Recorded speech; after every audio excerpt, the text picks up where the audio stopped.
बिस्मिल्लाहिर्रहमानिर्रहीम।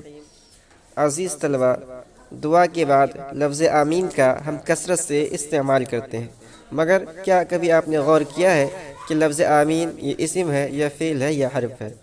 तो आइए आज हम आपको ये बतलाते हैं। लफ्ज़ आमीन न ये इस्म है, न फ़ेल है, न ये हर्फ है, बल्कि ये अस्माए अफ़ाल में से है।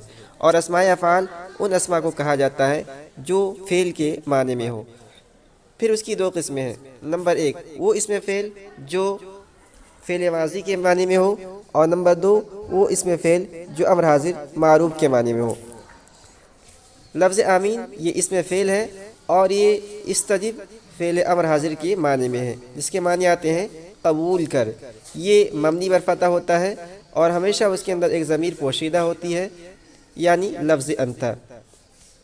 इसमें एक लुगत अमीन भी है, यानी बिलामत के।